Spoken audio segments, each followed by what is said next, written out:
Abonnez-vous et cliquez aussi sur la petite cloche de notification pour ne rien rater de nos prochaines vidéos. N'oubliez pas de partager aussi la vidéo et de la liker. Afrique N24. En tout cas, je ne pense pas que cette émission, elle a pour objectif d'inciter à la violence ou appeler l'armée à la révolte quand même. Hein. C'est une émission de sensibilisation puisque l'armée togolaise fait partie intégrante également de la population civile. Hein. Alors, Ouro Koura Malik, vous qui avez beaucoup d'informations sur l'armée togolaise, et selon des informations, 95% des militaires sont originaires du nord du Togo. Et vous ne voulez pas parler du nord et sud, mais il faut qu'on en parle également. 95% des militaires sont originaires du nord du Togo, sinon sont entre guillemets cabiais. Alors on parle d'une armée clanique, une armée entre guillemets familiale. Alors les populations du nord du Togo sont-elles au moins mieux traitées, nourries que ceux du sud? Ouro Koura Malik. Oui, Sylvain Amos, avant d'en arriver là, je voulais également placer un mot sur ce que le commandant Boko a dit. Il a parlé donc du collègue Bitenoe qui a voulu organiser un coup d'État en 2001. Je voudrais aussi citer l'exemple du colonel Djoua, qui est aussi de Pia, qui avait voulu aussi organiser dans les années 90 un coup d'État.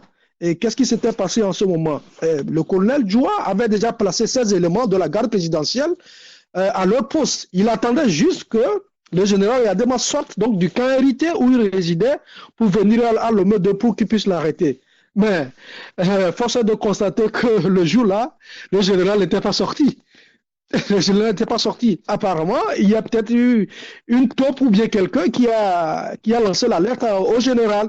Donc, c'est dire que des fois, c'est comment exécuter ce que nous voulons faire qui pose problème. Il y a des gens qui ont peut-être des intentions, mais comment concrétiser cette intention-là qui est difficile? Donc, qui va taper sur sa poitrine et prendre le devant? Le courageux, il n'est pas encore là. Peut-être qu'il est là quelque part, il est caché, mais pour le moment, la personne n'est pas là. Comme le disait le commandant Boko, les cabiais, ils sont nombreux dans l'armée. Ils peuvent faire le travail à condition que quelqu'un prenne le devant. Mais il y a toujours des gens dans les rangs qui sont prêts à aller saboter juste pour avoir des grades. Le lieutenant-colonel Chamier qui dirige actuellement le GILAT, qu'est-ce qu'il a fait? Mais c'est lui qui rapportait donc beaucoup de choses sur Pacha Nyasingbe qui était à l'époque ministre de la Défense. Or, c'est Pacha Nyasingbe qui a fait de lui un officier. Vous voyez? Donc, il y a beaucoup de problèmes qui font que actuellement, c'est pas facile. Mais bon, peut-être qu'un jour, ça viendra. On n'est pas là, le but n'est pas d'inciter l'armée à faire un coup d'État, mais si les conditions se posent pour que l'armée vienne à la rescousse du peuple, mais pourquoi pas? Si l'armée veut répondre aux aspirations populaires, mais pourquoi pas? Le Togo a soif de l'alternance depuis au moins 58 ans. Maintenant, pour revenir à la question, les populations du Nord, mais l'ancien ministre de la Sécurité... Est-ce qu'elles sont bien traitées, mieux nourries que celles du Sud? Non, vous avez déjà la réponse, M. Sylvain Amos. L'ancien ministre de la Sécurité, le commandant Boko avait dit... Puisque c'était Togolais disent que c'est les populations du Nord qui soutiennent quand même ce régime. Non, c'est faux. C'est-à-dire que, premièrement, les histoires de Nord, de Sud, tout ça là. Aujourd'hui, toutes les ethnies sont réparties un peu partout sur le territoire togolais. Si nous prenons le cas de Daï, par exemple, il y a beaucoup d'ethnies cabiais qui sont largement représentées à Daï, d'ailleurs à Baskabois.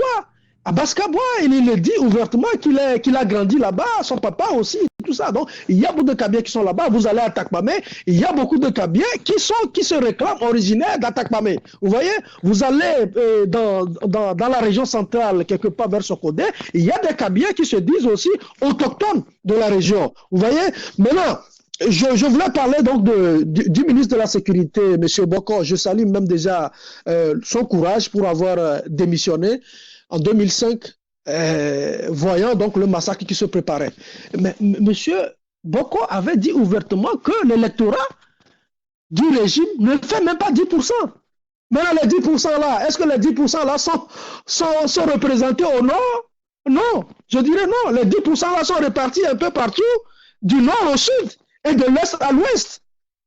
Mais ceux-là qui souffrent le plus, mais si vous voyez, si vous allez au Togo, vous verrez que déjà, de Lomé jusqu'à Tchévier, au moins, vous verrez des infrastructures, de belles maisons, tout ça. Mais à partir de, je ne sais pas, Agbelouvé, en allant vers Dapao, mais vous ne verrez pratiquement rien. Il n'y a que des petites maisons, des jolies maisons des gens du régime, Donc, des préfets, des les députés qui sont populations là. du Nord souffrent comme celles du Sud, alors. Mais bien sûr, mais bien sûr, mais ils souffrent même plus. Je vous dis, à partir de Tchévier ou à partir d'Agbelouvé, en allant jusqu'à Saint-Cassé, si vous voyez les gens qui sont bien, qui mangent très bien, c'est que ces gens-là sont affiliés aux dirigeants, aux soi-disant dirigeants du régime. D'accord. RPT Uni. On va conclure. Oui. Donc la souffrance, elle est là, elle est visible sur tous les fronts, D'accord. du nord au sud, de l'est à l'ouest. D'accord. Donc dire que les gens là qui soutiennent sont plus au nord, non. Ceux qui soutiennent actuellement même, j'allais même oublier, ceux qui soutiennent plus le régime du RPT Uni, mais Sylvain, moi, si vous regardez bien, ce ne sont pas les gens qui sont au nord, hein. Ah oui, même quand vous allez au niveau de la presse, ceux-là, les journalistes qui soutiennent plus le régime, ils ne sont pas originaires du nord, hein. Ils ne sont pas des Kabyles, ni des Kotokoli, ni des Bassar, ou tout ça là. On a compris votre réaction. Ce sont largement, voilà. D'accord. Donc, on a compris. On va bientôt conclure. Avant de conclure l'émission, je vais relancer Fulbert Sassoua Tissot. Je le disais, il est président du parti politique au Togo autrement, écrivain, essayiste, consultant en communication. Hein, vous êtes un acteur politique aguerri. Hein, vous avez connu la C14 même avant cela. Hein. Donc, vous avez bien suivi Olivier Amapoko, Ouro Koura Malik. Hein, ils disent la même chose. Hein. Nous devons appeler d'une manière stratégique l'armée au secours, entre guillemets. Alors, vous avez publié un livre en 2015, Le mal togolais, quelle solution, ce livre est paru en 2015 aux éditions Harmattan. Alors, vous avez décrypté comment comprendre les coups d'État militaires au Mali, en Guinée-Conakry, au Burkina Faso. Le Togo vit la même situation. Alors, vous l'avez écrit vous-même, Le mal togolais, quelle solution, Fulbert Sassoua Tissot? Oui, il est important aussi de revenir un peu sur les arguments des prédécesseurs. Tout à fait. Qui sont de bons arguments, mais la nuance que je voudrais apporter à l'argumentaire du commandant, c'est que dans le principe, on n'appelle pas l'armée à intervenir dans la vie politique. Je n'ai vu ça nulle part, parce que même dans les révolutions qui ont été conclues par la prise du pouvoir par l'armée, par exemple à l'époque des bolcheviks, c'est l'armée qui est intervenue tout seul après que les mouvements populaires aient atteint un certain niveau. En tout cas, je ne vous coupe pas. On connaît bien le Togo. Hein. On ne veut pas vous créer des problèmes. Hein. L'émission n'est pas faite pour inciter l'armée à faire un coup d'État, mais nous expliquons le cas au Mali, en Guinée-Conakry, au Burkina Faso inspire des peuples africains comme le peuple togolais. Oui, c'est justement pour ça que je voudrais dire le principe. Le principe, c'est que lorsque les populations sortent dans la rue et qu'elles désavouent le régime, elles résistent jusqu'à un certain niveau, l'intrusion de l'armée pour déposer le régime qui est contesté vient de soi. Mais le peuple togolais l'a fait. Il y a des millions de Togolais qui ont manifesté en 2004, depuis 2005. Hein, on l'a vu, même au temps fort de C14 et au temps fort de Tikpi Atadam également. Le peuple togolais se pose la question, que devons-nous faire? Que doit-on faire encore plus? Qu'est-ce qu'on n'a pas pu faire? Ce que nous devons faire, c'est de continuer la mobilisation populaire. Moi, je pense qu'il n'y a que la mobilisation populaire qui puisse faire tomber un régime. Parce que même les coups d'État que nous sommes en train d'évoquer, ceux qui se sont passés dernièrement dans ces pays-là, sont intervenus après de grandes mobilisations populaires. Donc, au Togo, la solution, c'est la résistance populaire.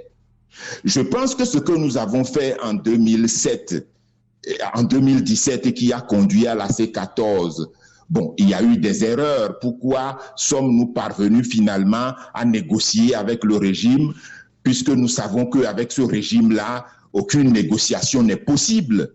Il n'est pas envisageable du tout. Donc, il faut s'inscrire dans la résistance populaire. Et aujourd'hui encore, il faut continuer le travail de mobilisation des populations pour arriver à ce que nous avons connu au Mali, à d'autres endroits, au Burkina Faso et en Guinée, des situations qui ont conduit à cette intrusion militaire que nous évoquons. Donc, mobilisation, mobilisation, mobilisation, je crois que c'est la solution. Il n'y a pas de solution magique à imaginer là tout de suite et personne ne peut le dire.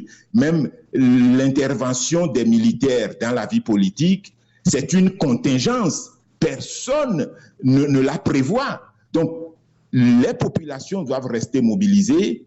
Les partis politiques doivent être plus sérieux, doivent s'entendre, doivent réaliser leurs unités, si tant est qu'ils recherchent la même chose pour mobiliser les populations. Et quand les populations seront mobilisées, Sylvain Amos, nul doute que tôt ou tard, eh bien, les régimes de dictature tombent toujours. Donc, le mal togolais, c'est que, en réalité, les partis politiques ne font pas leur travail, les partis politiques ne s'entendent pas entre eux, les acteurs politiques de l'opposition se combattent entre eux, alors qu'ils devaient rechercher leur unité, mobiliser la population, amener la population à la résistance, et la solution se trouve dans la résistance populaire. D'accord. On va voir si commandant Olivier Mapoko vous donne raison avant de conclure ce débat. Hein, pour Philbert Assou-Atisso, il faut toujours continuer cette mobilisation.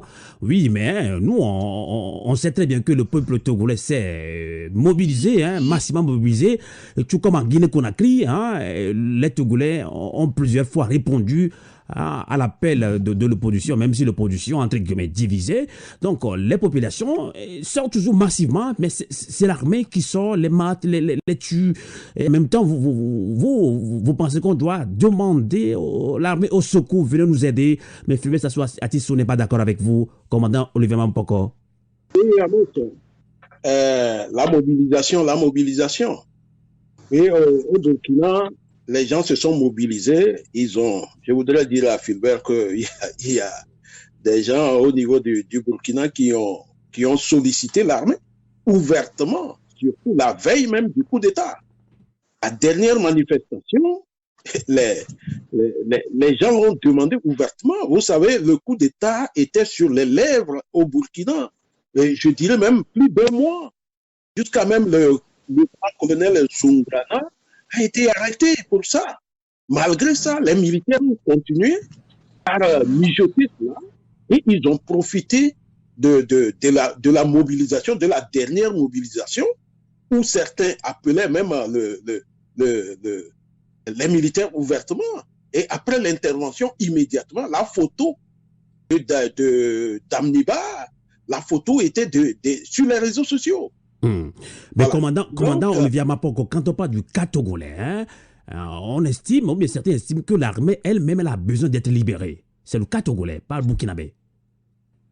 Non, l'armée togolaise a besoin d'être libérée, oui, mais il faut créer l'événement pour que ceux qui sont des taupes, comme l'a cité mon frère Koura, ceux qui sont des taupes, ceux qui veulent des galons, ceux qui font du zèle pour faire des comptes rendus à tout moment, ceux-là qui veulent être des chefs-corps pour s'enrichir. Voilà, lorsque l'événement sera créé, ces gens-là, ils sont pas nombreux, ils seront les militaires, les soldats les connaissent. C'est comme en 91, en 91, quand il y a eu des mutineries dans quelques casernes, mais le général Tidjani est passé par le Bénin pour arriver à Lomé. Le colonel Lawani a appuyé Nipurma. Les militaires, les soldats connaissent ces officiers-là. Quand l'événement est créé, en 2-3 mouvements, on les maîtrise. Voilà. D'accord. D'accord. Donc, au niveau de ce que je vais encore ajouter, les populations souffrent. Les populations souffrent même plus que les gens, les populations du Sud. Mais pourquoi ils soutiennent, certains disent, bon, ils soutiennent aveuglement. Mhm. Il y a quelque chose aussi qui se passe que les gens ne savent pas. Ces gens-là ne sont pas informés. Ils n'ont aucune information. Dans le Nord, c'est la radio, seule la radio Cara qui travaille dans le Nord. Qui est une radio vous pensez que les populations du Nord sont vraiment manipulées?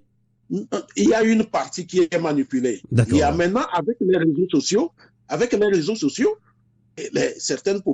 une partie de la population du Nord est informée, mais il faut avoir les moyens pour payer les mégas, les forfaits. C'est ce qui est aussi difficile pour la population du Nord. Likez la vidéo si ce n'est pas déjà fait. Laissez aussi votre point de vue en commentaire.